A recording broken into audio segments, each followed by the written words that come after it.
నమస్కారం, న్యూస్ కు స్వాగతం. ముందుగా హెడ్లైన్స్. యూపీ యూత్ మేనిఫెస్టో ప్రారంభించిన రాహుల్ గాంధీ మరియు ప్రియాంక. పీఆర్సీతో సహా పలు కీలక అంశాలకు కేబినెట్ ఆమోదం.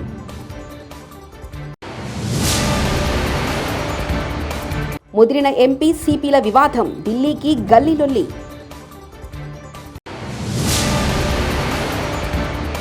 శ్రీరామానుజాచార్యుల విగ్రహావిష్కరణకు ముస్తాబవుతున్న శ్రీరామనగరం. తిరుమలలో సినీ ప్రముఖుల సందడి. కరోనా పట్ల అప్రమత్తంగా ఉండాలి, డాక్టర్ మురళీకృష్ణ. ఉత్తరప్రదేశ్ అసెంబ్లీ ఎన్నికలకు ముందు కాంగ్రెస్ నేతలు రాహుల్ గాంధీ మరియు జనరల్ సెక్రటరీ ప్రియాంక గాంధీ వాద్రా జనవరి 21న ఢిల్లీలోని అఖిల భారత కాంగ్రెస్ కమిటీ ప్రధాన కార్యాలయంలో యూపీ యూత్ మేనిఫెస్టోను ప్రారంభించారు. ప్రియాంక గాంధీ వాద్రా అనేక ఉపాధి అవకాశాలు మరియు ప్రభుత్వ ఉద్యోగాలలో బాలికలకు 40% రిజర్వేషన్లు కూడా హామీ ఇచ్చారు. ఉత్తరప్రదేశ్లోని కాంగ్రెస్ అధికారంలోకి వస్తే ప్రాథమిక పాఠశాలలో 1.5 లక్షల మంది ఉపాధ్యాయులకు ఉపాధి లభిస్తుంది. పేపర్ లీకేజీలను కఠిన శిక్షలు ఉంటాయి. విద్యా బడ్జెట్ను పెంచుతామని ప్రియాంక గాంధీ అన్నారు. రాష్ట్రంలో మెరుగైన ఉపాధి అవకాశాల కోసం జాబ్ క్యాలెండర్ తయారు చేయబడుతుందని మరియు ఖచ్చితంగా అనుసరిస్తుందని, స్టార్టప్ల కోసం 5,000 కోట్లు అందజేస్తాం. పోలీస్ శాఖలో ఖాళీగా ఉన్న 1,00,000 రూపాయల పోస్టులను భర్తీ చేస్తామని ఆమె తెలిపారు. जिसमें परीक्षा की तारीख, इंटरव्यू की तारीख, रिजल्ट की तारीख, नियुक्ति की तारीख पहले से दर्ज की जाएगी. इसका कड़ाई से पालन करवाएंगे और इसके उल्लंघन पर जुर्माना किया जाएगा. पेपर लीक को रोका जाएगा. क्यों किस तरह से सरकारी जगहों पर पेपर की छपाई होगी, लीक की स्थिति में कड़ी सजा होगी. तो शिक्षा की जो बजट है वो कम की है. हम चाहते हैं कि उसको बढ़ाया जाए और अगर हमारी सरकार आएगी तो उसे बढ़ाया जाएगा. अंत में मानना पड़ेगा कि 40% कम से कम महिलाओं की भागीदारी होनी चाहिए, क्योंकि महिला जो है 50%. మార్కెట్లో వారాంతపు కర్ఫ్యూలు మరియు బేసిసరీ వ్యవస్థను ముగించడానికి అనుమతి కోసం ముఖ్యమంత్రి అరవింద్ కేజ్రీవాల్ లెఫ్టినెంట్ గవర్నర్కు లేఖ పంపారని డిప్యూటీ ఢిల్లీ ఉప ముఖ్యమంత్రి మరియు ఆమ్ ఆద్మీ పార్టీ నాయకుడు మనీష్ సిసోడియా జనవరి 21న తెలియజేశారు. సిసోడియా ఢిల్లీలోని కోవిడ్ కేసులు తగ్గుముఖం పట్టాయి. ముఖ్యమంత్రి అరవింద్ కేజ్రీవాల్ కొన్ని నిర్ణయాలు తీసుకున్నారు. ఇప్పుడు వారాంతపు కర్ఫ్యూ ఎత్తివేయబడుతుంది. ప్రైవేట్ రంగం 50% సామర్థ్యంతో పనిచేస్తుంది. మార్కెట్లోని దుకాణాలకు బేసిసరీ నిబంధనలు కూడా రద్దు చేయబడుతుంది. ముఖ్యమంత్రి అరవింద్ కేజ్రీవాల్ అనుమతి కోసం లెఫ్టినెంట్ గవర్నర్కు లేఖ పంపారు. లెఫ్టినెంట్ గవర్నర్ ఆమోదం లభించిన వెంటనే ఢిల్లీలో దీన్ని అమలు చేయనున్నారు. मुख्यमंत्री अरविंद केजरीवाल जी ने कुछ निर्णय लिए हैं. उसमें सबसे इम्पॉर्टेंट है कि जो वीकेंड कर्फ्यू था वो हटा दिया जाएगा. और दूसरा निर्णय है कि जो प्राइवेट ऑफिसेज थे उनको अभी एडवाइजरी दी गई थी कि वो 100% स्टाफ के साथ घर से ही काम करें. अब वो 50% स्टाफ को ऑफिस बुला सकते हैं और 50% स्टाफ के साथ वर्क फ्रॉम होम चलता रहे. పీఆర్సీతో సహా పలు కీలక అంశాలకు కేబినెట్ ఆమోదం తెలిపింది. ముఖ్యమంత్రి వైఎస్ జగన్మోహన్ రెడ్డి అధ్యక్షతన సచివాలయంలో శుక్రవారం ఉదయం ప్రారంభమైన రాష్ట్ర మంత్రివర్గ సమావేశం ముగిసింది. ఈ సమావేశంలో పలు కీలక అంశాలపై చర్చించి నిర్ణయాలు తీసుకున్నారు. పీఆర్సీతో సహా పలు కీలక అంశాలకు కేబినెట్ ఆమోదం తెలిపింది. ఉద్యోగులు రిటైర్మెంట్ వయసు 62 ఏళ్లకు పెంచుతూ తీసుకున్న నిర్ణయానికి కేబినెట్ ఆమోదముద్ర వేసింది. ఉద్యోగులకు జగనన్న టౌన్షిప్లలో ఇళ్ల స్థలాల కేటాయింపు ప్రతిపాదనకు ఆమోదం తెలిపిన కేబినెట్ టౌన్షిప్లలో 10% ఫ్లాట్లు 20% రిబేట్తో ఇవ్వాలని నిర్ణయం తీసుకుంది.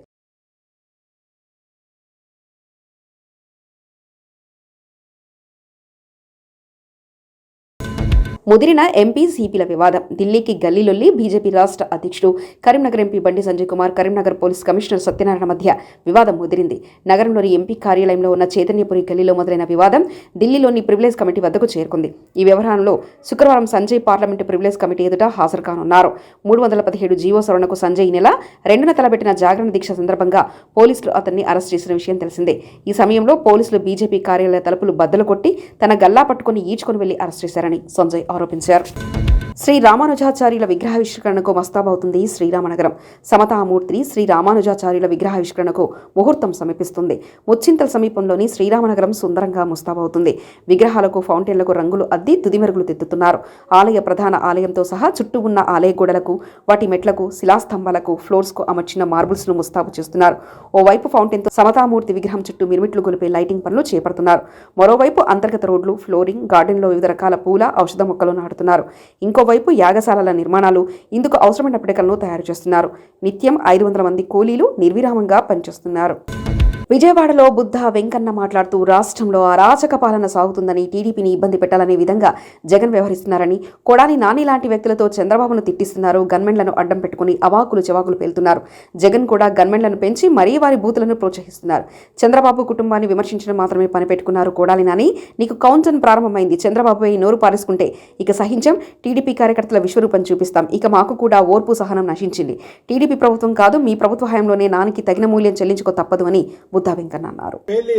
ప్రభుత్వాన్ని అడ్డం పెట్టుకొని వెనక గన్మెన్లు పెట్టుకొని వీళ్ళు తిడితే చంద్రబాబు గారి ఫ్యామిలీని ఇంట్లో వాళ్ళని విమర్శిస్తే 1+1 ఉన్నటువంటి వీళ్ళకి 4+4 గన్మెన్లు ఇచ్చి ప్రభుత్వం వీళ్ళని ఎంకరేజ్ చేస్తుంటే వీళ్ళ ఆగడానికి అదుపు లేకుండా పోతుంది. అందులో ముఖ్యుడు కొడాలి నాని నువ్వేదో పెద్ద పోటుగాడు అనుకుంటున్నావు. నువ్వెత్తు అంటే దీంట్లో పోటుగాడు కాదు. నువ్వు వాళ్ళ ప్రభుత్వం లేనప్పుడు నువ్వు ఎలాగున్నావు? ఇవాళ నువ్వు ఎన్టీ రామారావు గారికి ఏదైతే తెలుగుదేశం వ్యవస్థాపకుడు నందమూరి తారక రామారావు గారికి క్లాస్మేట్ లాగా మాట్లాడతావు. అసలు నీకు ఎన్టీ రామారావు గారు ఎక్కడన్నా కరోనా పట్ల అందరూ అప్రమత్తంగా ఉండాలని వైద్య అధికారి డాక్టర్ మురళీకృష్ణ వెల్లడించారు. వికారాబాద్ జిల్లా కుల్కచర్ల మండలంలోని ప్రైమరీ హెల్త్ సెంటర్లో విలేకరుల సమావేశాన్ని ఏర్పాటు చేశారు. ఈ సందర్భంగా ఆయన మాట్లాడుతూ రోజుకి కరోనా కేసులు పెరుగుతున్న తరుణంలో ప్రజలందరూ అప్రమత్తంగా ఉండాలని సూచించారు. మొదటి డోసు వేసుకున్న వారికి 2వ డోసు టీకా వేసుకున్నట్లు మెసేజ్ రావడంపై ఆయన స్పందించారు. ఎవరూ నిస్సహాయతకు లోను కాకూడదని, కొన్ని అంతర్జాల సమస్యల వల్ల వారికి 2వ డోసు వేసుకున్నట్లు మెసేజ్లు వచ్చిన వారు కూడా హాస్పిటల్కి వచ్చి టీకా తీసుకోవచ్చని అన్నారు. అంతేకాకుండా ఫ్రంట్లైన్ వైరస్ కూడా బూస్టర్ డోస్ తప్పకుండా తీసుకోవాలని ఆయన సూచించారు. గర్భిణీలు, బాలింతలు, వృద్ధులు, చిన్నపిల్లలు కూడా చాలా జాగ్రత్తగా ఉండాలని అన్నారు. కొన్ని రోజుల పాటు వివాహాది శుభకార్యక్రమాలకు దూరంగా ఉండాలని తెలిపారు.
సో మండల ప్రజలకు ఒకటి తెలియజేస్తున్నాం ఏంటంటే, సింపుల్గా వ్యాక్సినేషన్ ఒకటి ప్రతి ఒక్కరు కూడా వ్యాక్సిన్ ఎవరైనా తీసుకోకుండా ఉంటే వ్యాక్సిన్ కంపల్సరీగా first dose and second dose కంపల్సరీగా తీసుకోండి. ఇంకా ఫస్ట్ డోస్ తీసుకున్న వాళ్ళు కూడా చాలామంది ఉన్నారు. వాళ్ళకు కూడా ఒకటి విజ్ఞప్తి అంటే వ్యాక్సిన్ తీసుకోవడం మంచిది. మనం వ్యాక్సిన్ తీసుకోవడం వల్ల 90 నుంచి 90% మనకి ఒకవేళ ఇన్ కేస్ వైరస్ మనకి ఇన్ఫెక్షన్ వచ్చినా కూడా వ్యాక్సిన్ తీసుకోవడం వల్ల దాని నుంచి మనకి ప్రొటెక్షన్ మంచిగా ఉంటుంది. సో సింపుల్గా హోమ్ క్వారంటైన్, హోమ్ ఐసోలేషన్ చేసుకొని మెడిసిన్స్ వాడడం వల్ల మనం దాని నుంచి బయటపడవచ్చు. ఇన్ కేస్ వ్యాక్సిన్ తీసుకోకుండా కానీ మనం ఎలాంటి దానికి సంబంధించినటువంటి జాగ్రత్తలు తీసుకోకుండా వ్యాక్సిన్ తీసుకోకుండా ఉన్నట్టుంటే మనకు మన ఆరోగ్యం ఇంకా సీరియస్ అయ్యే ఛాన్సెస్ ఉంటాయి, హాస్పిటలైజ్ అయ్యే ఛాన్సెస్ ఉంటాయి. సో మన ప్రాణం అపాయం స్థితికి వస్తాం అన్నమాట. సో దీన్ని నివారించాలంటే ఒకటే మార్గం, మన దగ్గర ఉన్నది ఒకటి వ్యాక్సినేషన్ ఒకటి. సో కంపల్సరీగా first and second dose vaccine కంపల్సరీగా తీసుకోవాలి. ఇంకొకటి వ్యాక్సిన్ మనకి వైరస్ ఇన్ఫెక్షన్ కాకుండా చిన్న జాగ్రత్తలు సింపుల్, మనకు ఎక్కువ గ్యాదరింగ్స్ ఎక్కడైతే గుంపులుగా ఉంటారో, ఫంక్షన్స్ అటెండ్ అవ్వడం, మ్యారేజెస్ కానీ చిన్నపాటి ఫంక్షన్స్, సో అవన్నీ మ్యాక్సిమం అవాయిడ్ చేసుకోవడం మంచిది. ఇంకొకటి మనం ఎల్లప్పుడూ బయటికి వెళ్ళినప్పుడు, ఏమైనా మార్కెట్కి వెళ్ళినప్పుడు, ఏమైనా షాప్స్కి, కిరాణా షాప్స్కి వెళ్ళినప్పుడు మనం మాస్క్ పెట్టుకోవాలి కంపల్సరీగా. ప్లస్ ఎప్పుడు మనం ఇంట్లో ఉన్నప్పుడు శుభ్రంగా ఎప్పుడప్పుడు మనం చేతులు శుభ్రంగా కడుకోవాలి. ఇట్లాంటి చిన్న జాగ్రత్తలు మనం పాటిస్తే వైరస్ మనం 99% మన దగ్గర రాకుండా చూడవచ్చు. ఒకవేళ ఇన్ కేసు మనకు వచ్చినా కూడా మనం వ్యాక్సిన్ ఇంతకుముందే తీసుకున్నట్లయితే మనకి ఇన్ కేసు ఇన్ఫెక్షన్ వచ్చినా కూడా మనకి అంత సీరియస్ కాకుండా చూస్తుంది. సో కంపల్సరీగా వ్యాక్సిన్ మాత్రం తీసుకోండి. సో మనకు మండలంలో రోజు కేసులు పెరుగుతున్నాయి కాబట్టి ప్రజలు భయపడొద్దు.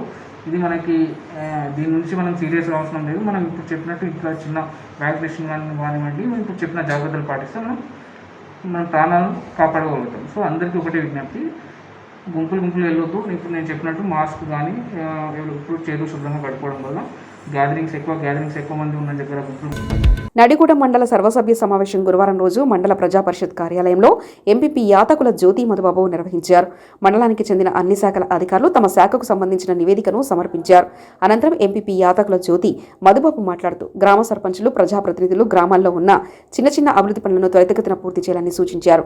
రాష్ట్రంలో మళ్లీ విజృంభిస్తున్న కరోనా వేరియంట్ వ్యాప్తి చెందకుండా గ్రామాలలో గ్రామ సర్పంచులు, ప్రజాప్రతినిధులు తగిన చర్యలు తీసుకోవాలని, గ్రామస్తులందరూ కరోనా వ్యాక్సిన్ వేయించుకునే విధంగా గ్రామస్తులకు సూచించాలని ఎంపీపీ ఆదేశించారు. విజయవాడ గాంధీనగర్ స్థానిక ప్రెస్ క్లబ్లో కృష్ణా అర్బన్ యూనిట్ మీడియా డైరీని నాయకత్వంలో శుక్రవారం నాడు డైరీని ఆవిష్కరించడం జరిగింది. ఈ కార్యక్రమానికి press academy chairman Devireddy Srinath ముఖ్య అతిథిగా విచ్చేశారు. ఈ సందర్భంగా ఆయన మాట్లాడుతూ జర్నలిస్టుల సమస్యలు ముఖ్యమంత్రి దృష్టికి తీసుకెళ్లడం జరిగిందని ఆయన వివరించారు. అర్హులు అయిన ప్రతి ఒక్క వర్కింగ్ జర్నలిస్టుకు సొంతిల్లు కట్టిస్తామని ఆయన హామీ ఇచ్చారు.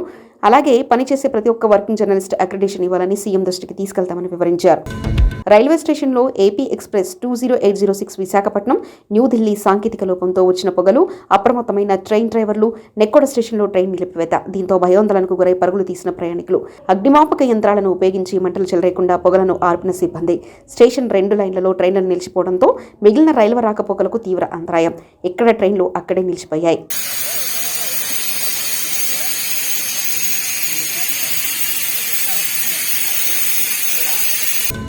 మచిలీపట్నం గూడూరు మండల రెవెన్యూ కార్యాలయంపై ఏసీబీ దాడి చేశారు. పట్టాదారు పాస్ పుస్తకం కోసం 25,000 లంచం తీసుకుంటూ ఏసీబీకి పట్టుబడ్డ మల్లవోలు వీఆర్ఓ శ్రీనివాస్.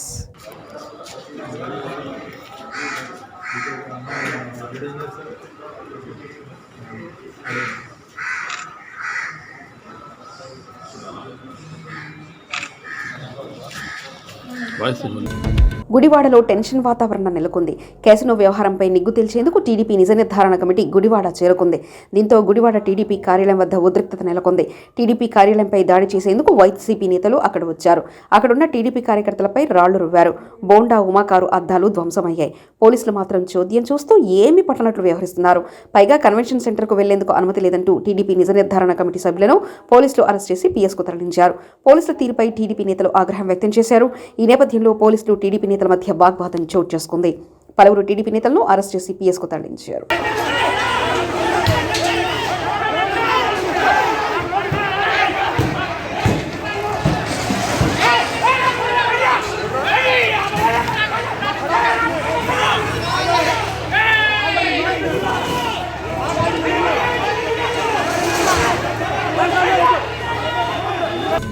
తిరుమలలో సినీ ప్రముఖులు సందడి చేశారు.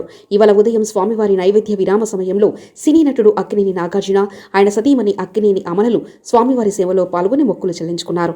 ఆలయ అధికారులు స్వాగతం పలికి దర్శన ఏర్పాట్లు చేశారు. అనంతరం రంగనాయకుల మండపంలో వీరికి వేద పండితులు వేద ఆశీర్వచనం అందించగా ఆలయ అధికారులు పట్టు వస్త్రాలతో సత్కరించి స్వామివారి తీర్థ ప్రసాదాలు అందజేశారు.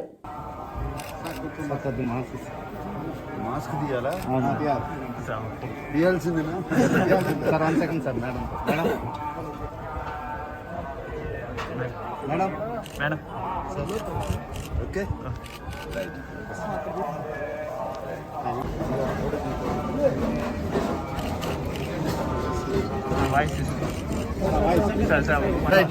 Right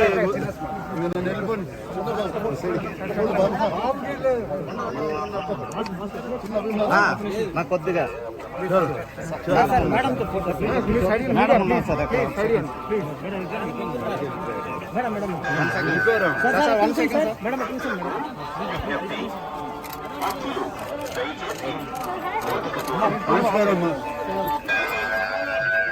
Attention devotees, please maintain social distance.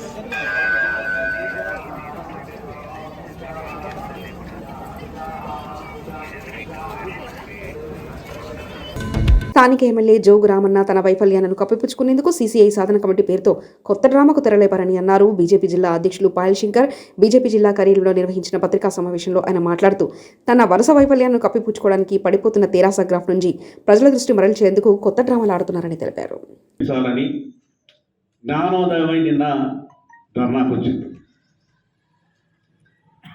కానీ జోగు రామన్న గారు ధర్నా నిన్న చేసినప్పుడు నీ గురించి నువ్వు కూడా ఒకసారి ఆలోచించుకుంటే బాగుంటుండే. 1994-95లో సిమెంట్ ఫ్యాక్టరీ బంద్ అయింది. అప్పుడు బంద్ చేసినటువంటి పార్టీ కాంగ్రెస్ పార్టీ.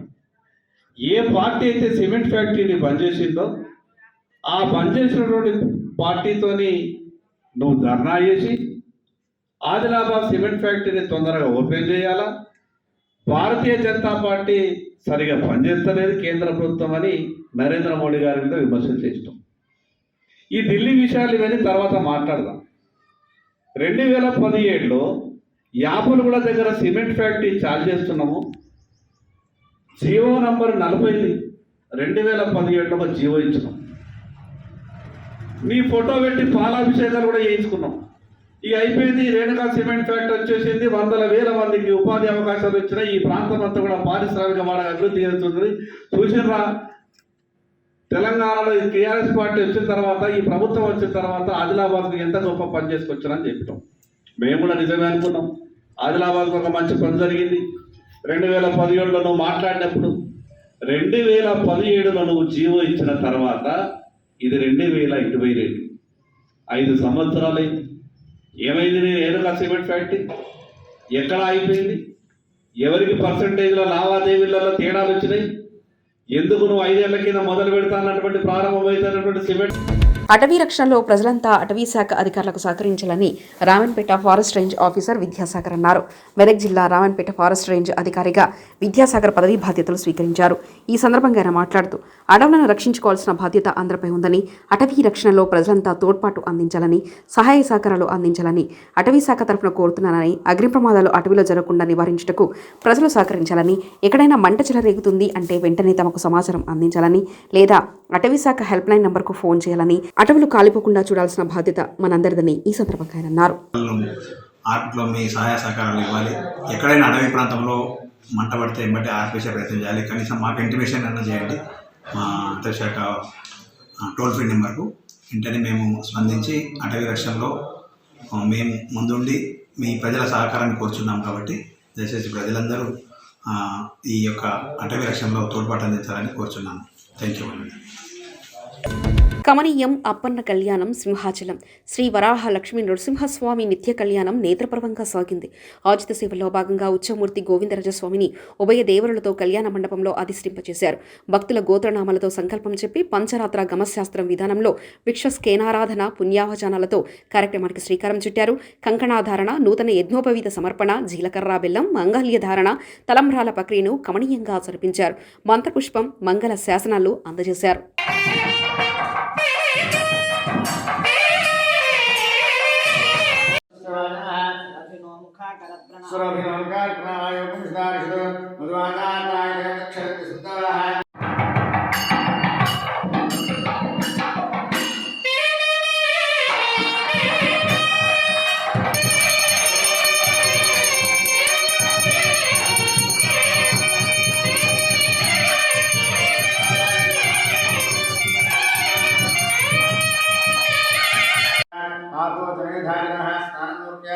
స్నానాంతరం శుద్ధాన్ని సమర్పయామి, వస్త్రం సమర్పయామి.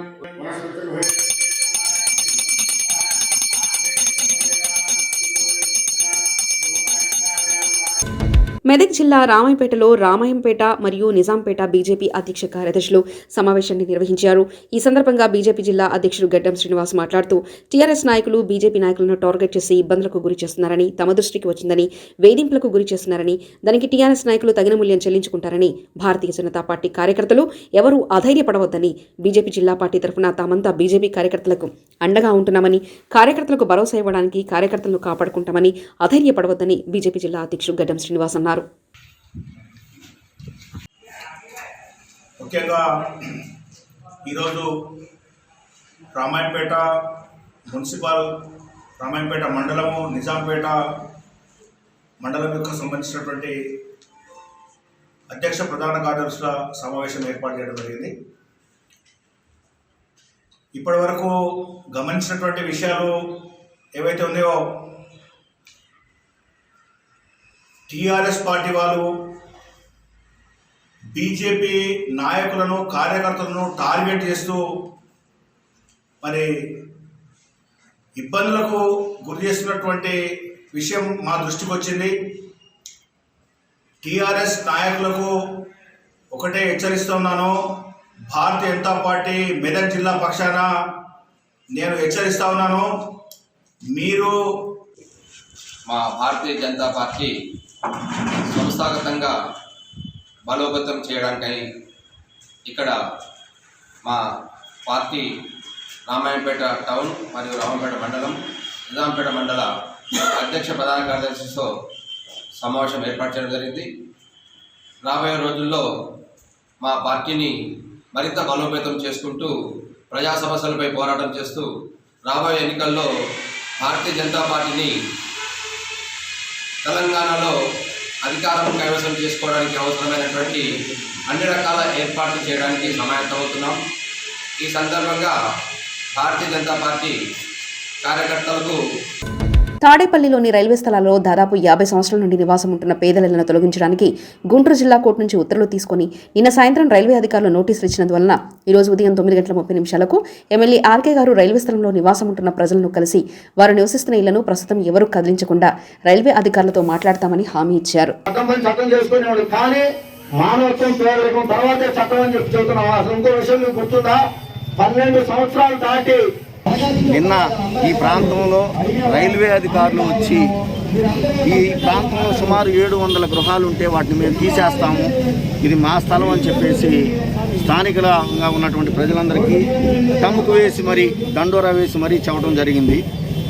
గత 7 సంవత్సరాల క్రితమే ఈ ప్రాంతంలో ఉన్నటువంటి ఈ పేదల జోలికి రైల్వే వాళ్ళు వచ్చినప్పుడు వైఎస్ఆర్ కాంగ్రెస్ పార్టీ, అదేవిధంగా సిపిఐ, సిపిఎం, తెలుగుదేశం కూడా ఆ రోజుల్లో రాజకీయాలకు అతీతంగా మేమందరం కూడా వీళ్ళకి అండగా నిలబడటం జరిగింది. మేమైతే ఒక్కళ్ళ దగ్గర కూడా పైసా అనేది వసూలు చేయనివ్వకుండా గౌరవ హైకోర్టుని ఆశ్రయించడం జరిగింది. గౌరవ హైకోర్టు ఆ రోజున స్టే ఇచ్చింది, వీళ్ళని ఖాళీ చేయించడానికి వీల్లేదు ప్రత్యామ్నాయం చూపకుండా అని. కానీ దాని మీద అప్పీల్కి వెళ్ళినటువంటి రైల్వే బోర్డు జిల్లా కోర్టులో ఈ రోజున మేము గెలిచాము, మాకు ఈ స్థలాలన్నీ వెకేట్ చేయమని చెప్పేసి డిఆర్ఎం గారి ద్వారా వచ్చిన అధికారులు వచ్చి చెప్పడం జరిగింది. శ్రీకాకుళం జిల్లా రణస్థలం మండలంలో గల శాంపిస్టన్స్ ప్లాంట్ 2 పరిశ్రమలో కార్మికుల సమస్యలు పరిష్కరించాలని కోరుతూ శుక్రవారం సిఐటియు ఆధ్వర్యంలో శాంపిస్టన్స్ పరిశ్రమ కార్మికులు చేపట్టిన 56వ రోజు రిలే నిరాహార దీక్షలు సిఐటియు శ్రీకాకుళం జిల్లా ప్రధాన కార్యదర్శి పి తేజేశ్వరరావు, కోశాధికారి అల్లు సత్యనారాయణ ప్రారంభించారు.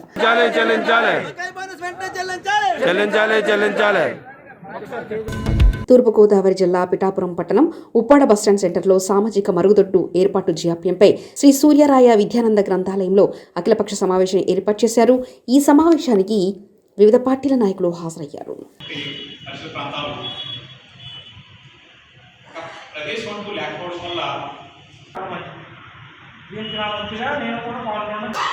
ఎప్పటి నుంచో ఈ అఖిలపక్ష సమావేశంలో పట్టణానికి సంబంధించిన పల్లెటూరులకు సంబంధించిన చాలామంది అటెండ్ చేయడం జరిగింది. ఆ తర్వాత కడతా ఉన్నా తప్ప ఇప్పుడు ఈ అఖిలపక్ష సమావేశంలో తీర్మానం 28వ తారీఖు జరిగే కౌన్సిల్ సమావేశంలో మేమందరం కూడా అఖిలపక్ష సంబంధించినటువంటి ప్రజా సంఘాలు, అఖిలపక్షం సంబంధించినటువంటి ముఖ్యమైన వ్యక్తులందరూ కూడా కౌన్సిల్కి వెళ్ళడం జరుగుతుంది. ఇది ఒక రకంగా ఆ సమస్యను పరిష్కారం చేయకపోతే కౌన్సిల్ ముట్టడి అనే దానితో మేము ముందుకెళ్తున్నాం. ఆ కౌన్సిల్లో ఆ ముట్టడి కార్యక్రమంలో కూడా సరైన సమాధానం జరగనప్పుడు మేము కార్యాచరణ రూపొందించి త్వరలోనే కార్యాచరణ తెలియజేసి ఇది ఉద్యమాన్ని మరింత ఉధృతం చేస్తామని చెప్పేసి ఈ సందర్భంగా తెలియజేస్తాం. పిఠాపురం పట్టణంలో ముఖ్య కూడలైనటువంటి ఉప్పాడ బస్టాండ్ సెంటర్లో రోజు వేలాది మంది ప్రయాణికులు వస్తూ వెళుతూ ఉంటారు.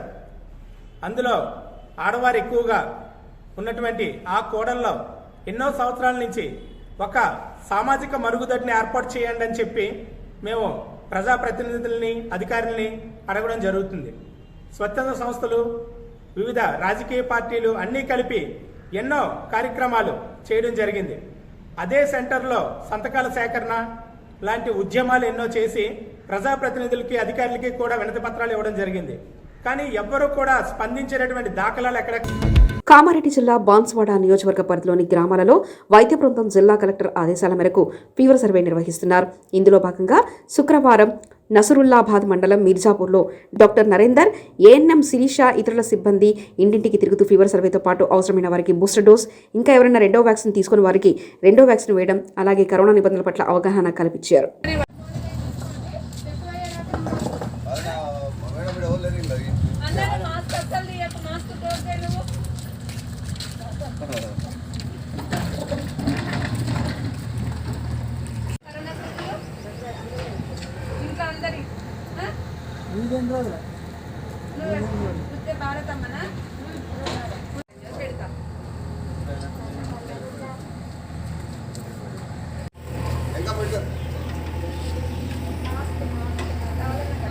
నరేందర్ అని ఇక్కడ ఈ సిహెచ్ఓగా పోస్టింగ్ వచ్చింది. ఈ ఎవరికైతే మిస్ అవుట్ డోసెస్ ఉన్నాయో, ఎవరైతే మనకి సెంటర్కి వచ్చి ఇంజెక్షన్స్ తీసుకోవట్లేదో వాళ్ళకు కూడా ఈ హోమ్ విజిట్లో ఎవరికైతే ఎలిజిబుల్ సెకండ్ డోస్ మరియు ఈ బూస్టర్ డోస్ అనేటువంటిది ఎవరైతే 60+ ఏజ్ వాళ్ళకి ప్లస్ 30+ ఏజ్ వాళ్ళకి ఎవరికైతే కోమార్బిడిటీస్ అంటే బీపీ, షుగర్, ఇతర ఏదైనా దీర్ఘకాలిక వ్యాధులు ఉన్న వారికి ఈ బూస్టర్ డోస్ కూడా ఇవ్వడం జరుగుతుందండి. ఎవరైతే మిస్ అవుతున్నారో వాళ్ళకి ఈ హౌస్ విజిట్లో ఫీవర్ సర్వేలోనే ఈ బూస్టర్ డోస్ కూడా ఇవ్వడం జరుగుతుందండి. ఈ మిర్జాపూర్ విలేజ్లోని ఈ నసరుల్లాబాద్ మండలంలో ఈ ఫీవర్ సర్వే అనేటువంటిది ఈ రోజు నుంచి ప్రారంభించడం జరుగుతుందండి. ఇంటింటికి తిరిగి హౌస్ విజిట్ చేసి ఎవరికైతే ఫీవర్ సిమ్టమ్స్ కానీ కోల్డ్, కాఫ్ ఇటువంటివి సిమ్టమ్స్ ఉన్న వాళ్ళకి టెస్ట్ చేసి వాళ్ళని ఒక 7 days హోమ్ ఐసోలేషన్లో ఉంచి వాళ్ళకి ఈ కిట్ అనేటువంటిది ఇవ్వడం జరుగుతుందండి. ఈ మన తెలంగాణ ప్రభుత్వం అనేటువంటిది ఈ యొక్క కోవిడ్ కిట్ అనేటువంటిది ప్రారంభించి అది నేషనల్ స్థాయిలో కూడా మనకి గుర్తింపు రావడం జరిగింది. యూపీ యూత్ మేనిఫెస్టో ప్రారంభించిన రాహుల్ గాంధీ మరియు ప్రియాంక. పీఆర్సీతో సహా పలు కీలక అంశాలకు కేబినెట్ ఆమోదం.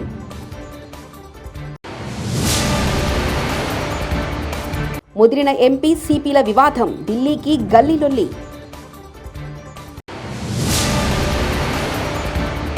శ్రీరామానుజాచార్యుల విగ్రహావిష్కరణకు ముస్తాబవుతున్న శ్రీరామనగరం. తిరుమలలో సినీ ప్రముఖుల సందడి. కరోనా పట్ల అప్రమత్తంగా ఉండాలి, డాక్టర్ మురళీకృష్ణ. ఇవి ఇప్పటివరకున్న అప్డేట్స్. మరో బులెటిన్లో మళ్ళీ కలుసుకుందాం. నమస్కారం.